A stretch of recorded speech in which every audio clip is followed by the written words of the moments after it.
Assalamualaikum warahmatullahi wabarakatuh. Dan selamat pagi. Saya rasa memang saya dah lama sangat tak buat konten untuk video, especially dalam YouTube. Mungkin makan masa 2-3 bulan kot. Saya pun tak ingat bila last kali, atas kesibukan lah. Okay, so straight to the point.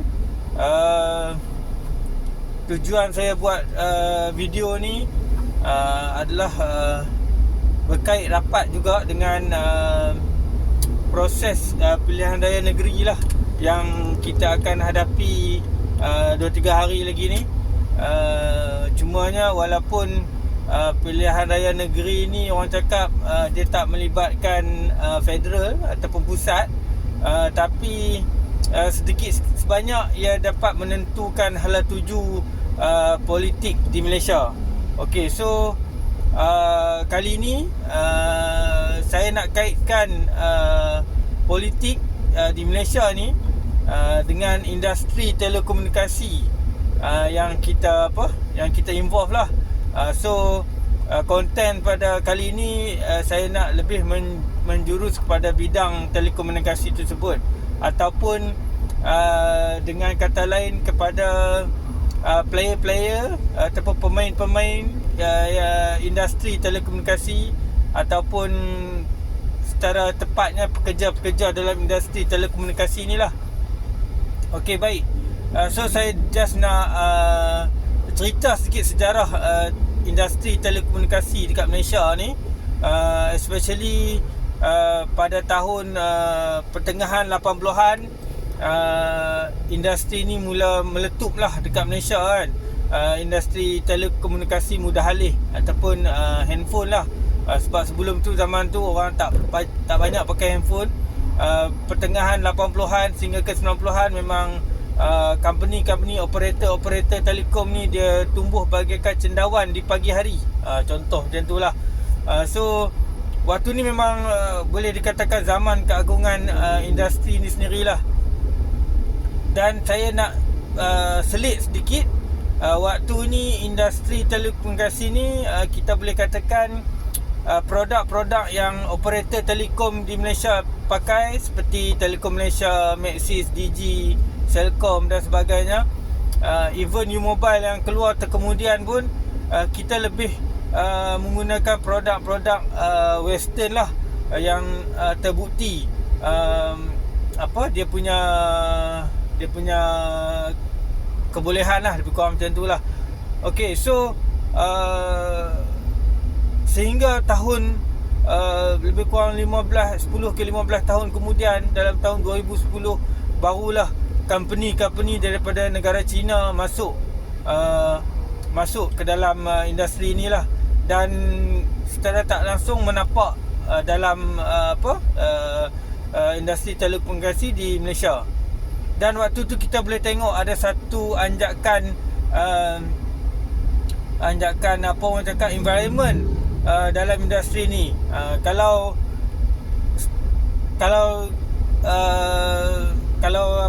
senang kita cakap, ia lebih tertumpu kepada pekerja subkon, yang mana harga-harga waktu tu dah mula menurun.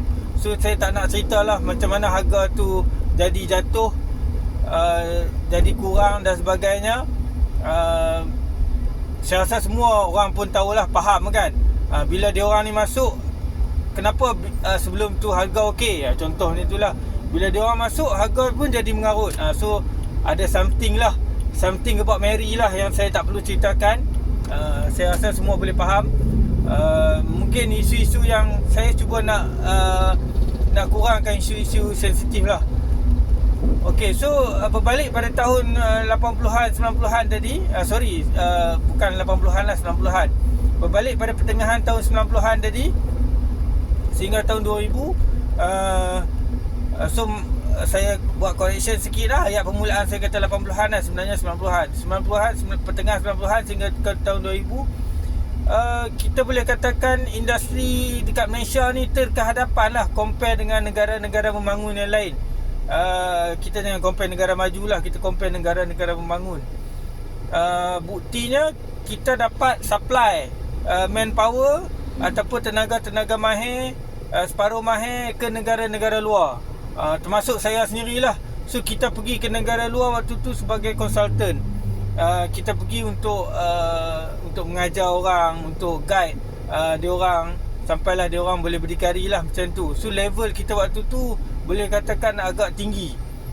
Tetapi kenapa dalam masa 15 hingga 20 tahun kemudian level kita drop? Memang boleh katakan negara-negara membangun tadi dia orang pergi lebih terkehadapan compare dengan kita lah. So itu pun satu bentuk environment yang saya rasa yang mungkin semua dah tahu.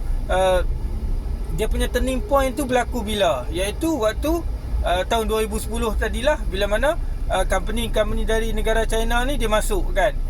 So saya nak cerita sedikit apa beza ke company negara timur ni dengan company western ni kan. Sebab saya pernah bekerja di dua-dua company. Company western ni kita boleh katakan dia negara kecil lah kan. Kebanyakan western country negara kecil, negara maju kan. Dan dia boleh survive di tempat dia sendiri, ataupun kita katakan rakyat dia boleh survive di tempat dia sendirilah dengan gaji minima yang okey dan sebagainya kan. Dia tak perlu hantar tenaga mahir ke tempat orang. Kalau dia hantar pun dia hantar untuk jangka masa pendek, dan dia hantar untuk position tertentu. Dia tak hantar ramai. Dan dia import daripada negara yang dia dah bertapak lah. Contoh negara-negara barat ni dia supply equipment dekat Malaysia, dan dia akan recyclekan kita punya local player ni pergi ke main di Liga Eropah, lebih kurang macam tu lah, ataupun Liga-Liga Asia kan. So menunjukkan yang local player kita ni berpotensi. Tapi berbalik pada negara timur tadi, saya tak nak sebut nama dah lepas ni, dia ada satu konsep, bila dia pergi ke negara orang, dia kena bawa sekali dia punya manpower. Kenapa dia perlu membawa manpower dia? Sebab dia negara yang besar. Bagi contoh China, India, dia negara yang besar. Dia ada banyak resource yang tak diguna pakai, yang boleh pakai tapi tak diguna pakai di negara sendiri, dan dia terpaksa hantar ekspor ke negara lain. So itu yang menjadi masalah bila dia ekspor ke negara kita kan. Sedangkan kita tahu tenaga kerja di negara kita ni memang berkemampuan.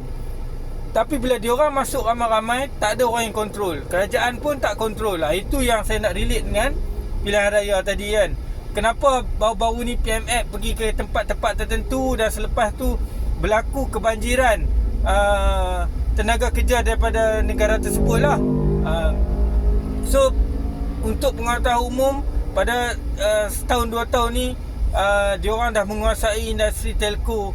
Saya tak nak cakap kat dunia, saya cakap dekat Malaysia je. Dekat Malaysia ni boleh katakan 80% daripada produk telekomunikasi tu datang daripada negara diorang kan. So bila dia ada benda tu, dia boleh kontrol industri tu sendiri. So saya tak nak salahkan dia 100%. Dia tak salah sebab dia jual barang. So dia ada kemampuan untuk buat apa saja yang dia suka kan.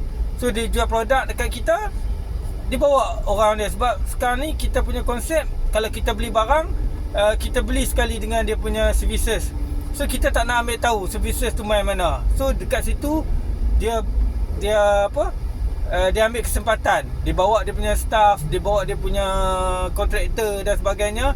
Dan sampai ke satu tahap orang kita nganga, tak boleh nak buat, tak boleh nak buat apa lah. Kalau kita nak involve, ada berlaku kita boleh katakan tapisan lah. Kalau zaman-zaman western country dulu, actually kita punya local player, kita boleh lagi jadi manager dan sebagainya kan. Walaupun atas-atas tu orang mereka, tapi main zaman-zaman negara-negara Eastern ni, bukan negara saja, satu negara je kan. Dia kontrol semua. Orang atas dia, orang bawah dia, semua dia. Kita ni orang-orang lokal ni jadi macai, level-level yang paling bawah lah kan. Level-level pekerjaan je lah. So dari situ dia boleh kontrol. Subcon pun dia juga. So apa yang saya nak sampaikan, kerajaan patut kontrol benda ni. Kerajaan dia tak kontrol, tu masalah dia. Dia sepatutnya buat macam Singapura. Sebab saya pernah kerja kat Singapura.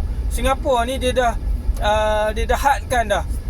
Dalam satu company tu, engineer kena ada berapa orang sebagai contoh. So kalau kita declare dalam company kita kena ada 20 orang engineer. So dia ada hadkan dah. Okey, 20 orang engineer, 15 orang kena local, 5 orang hang nak import apa tak kisah. Tu that's why saya pernah waktu saya pergi kat Singapura, saya pergi kat satu company ni, dia kata dia memang nak pakai engineer tapi untuk untuk orang Malaysia dah habis dah kita punya kuota kan. Kalau kita nak masuk, kita kena masuk kuota technician contohnya, gaji lagi murah dan sebagainya. So tak fair lah kita buat kerja engineer kan. So macam ada satu kawan saya, bila saya dah kerja kat situ lah, bila dia orang buat restructure balik, dia orang tengok gaji dia ni sebenarnya dia kerja dia scope engineer, tapi disebabkan dia punya qualification dan sebagainya, dia orang bagi dia gaji technician. Sebagai contoh lah, saya pun tak ingat bukan macam tu. So kerajaan not allowed. Kerajaan cakap kau kalau nak letak dia engineer, kau kena bagi dia gaji engineer. So company dia fikir macam rugilah aku bagi dia gaji engineer tapi dia buat kerja level technician. So terpaksa buang dia lah, terpaksa hantar dia balik. Contoh macam tu lah. Tapi yang dekat Malaysia ni tak kontrol. Memang kebanjiran kau-kau lah, ramai-ramai, baik daripada negara China ataupun negara India. Dan negara China dan negara India ni dia ada produk dia sendiri juga, produk telco dia sendirilah. Saya tak sebut, tak nak sebut nama lah. Berbanding negara-negara kita Malaysia, kenapa kita masih pakai produk luar? Padahal kita dah bertapak dalam industri ni lebih daripada 20 tahun. Saya punya experience dah lebih dah dekat 25 tahun. Tapi kita masih menggunakan teknologi luar. Tak salah kita nak gunakan teknologi luar dengan syarat kita kontrol kita resource tu. Kau guna teknologi luar, kau ambil orang luar juga. So orang lokal ni nak buat aja apa kan? Contoh dia macam tu lah. So salah satu langkah yang paling bijak, kita buat kita punya teknologi sendiri. Bila kita buat teknologi sendiri, kita ada produk sendiri. Macam Petronas sebagai contoh, kita boleh hantar kita punya expertise ke negara-negara lain. Dan kalau kita tak nak pakai teknologi sendiri, kita tak nak buat teknologi sendiri, kita boleh guna teknologi luar. Tapi kita macam Singapura, tapi kita hadkan penggunaan tenaga kerja daripada luar. Itu yang saya nak sampaikan. Kita punya resource daripada universiti, daripada politeknik yang berkemampuan yang kita boleh groom, tapi tak ada orang nak groom. Saya pernah ada dalam projek groom student-student ni. Memang tak mengecewakan, tapi tak ada orang yang nak buat. Sebab apa? Sebab yang atas tu dikontrol oleh orang luar. Bila dia kontrol orang luar, dia akan groom dia punya orang dia sendirilah. Dia tak nak groom orang kita. Itu masalah dia. Back to the pilihan raya, saya rasa tuan-tuan undilah yang terbaik untuk diri tuan-tuan. Undi tu rahsia. Tuan-tuan berhak nak undi siapa saja, tapi kalau boleh undilah yang mudarat dia tu kurang lah. So kalau kita tengok sebelum ni, kita punya peluang pekerjaan tu masih di level-level yang okey lah kita cakap kan. Tapi bila tukar kerajaan ni, kita nampak satu perubahan yang ketara lah. Kita punya local player terpaksa bermain di liga-liga bawahan ya. Kita tak boleh bermain di liga-liga elite. Contoh macam tu lah. Kalau sebelum ni kita masih boleh bermain di liga elite, tapi lepas ni tak ada. Kenapa? Sebab dikontrol oleh orang luar. Kenapa dia kontrol oleh orang luar? Sebab dia orang yang kontrol industri telco kita kan.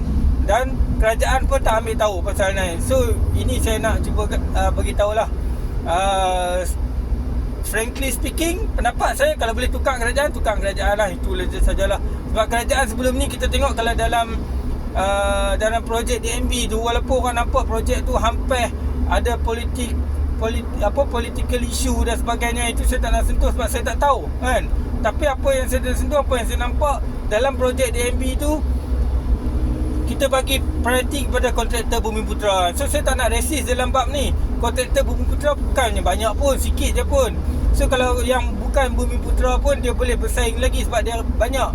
So first priority kontraktor Bumiputra, second priority baru kontraktor non bumi lah kan. So walaupun kontraktor Bumiputra ni first priority, yang second priority ni dia still boleh masuk. Sebab macam saya kata tadi lah, bilangan kontraktor Bumiputra ni tak banyak. Dan kontraktor daripada negara luar dia memang agak terhad lah. Kita kontrol sebab kita guna produk western. Macam saya kata tadi, produk western dia kurang sikit lah ambil tenaga kerja luar ni. Sebab apa? Sebab orang kita masih ada kuasa dekat dalam tu. Compare dengan yang sekarang berlaku selepas tukar kerajaan, habis dia cantas kan. Geng-geng western ni dia pakai yang geng-geng belah sana lah, belah timur lah kan. Dan inilah yang berlaku dekat kami warga-warga telco. Kerja stres, orang tak tahu. Ramai orang macam cakap terpaksa cari kerja sebab nak bagi makan anak bini, tak boleh nak buat apa, tak ada pilihan dan sebagainya. Itu saya tak boleh salahkan orang lah, masing-masing punya hal kan. So, dan saya pun tak boleh salahkan company-company daripada negara luar tu, sebab dia dah berkuasa, dia dah hak gunakan kuasa dia ada lah. Yang saya nak salahkan of course kerajaan lah, sebab tak kontrol benda ni. Saya tak tahulah saya punya statement ni berbau apa kan, tapi saya nak minta mana yang boleh tukar tu kita tukar lah. Mengarut lah semua ni kan, dah jadi nampak mengarut kan. Okay, so itu saja konten saya untuk hari ni. Lebih pada konten nak lepas geram pun ada. Selamat mengundi. InsyaAllah kita doakan yang terbaik untuk diri kita dan keluarga kita, seterusnya negara kita lah, dan semua umat Islam di seluruh dunia. Assalamualaikum dan selamat pagi.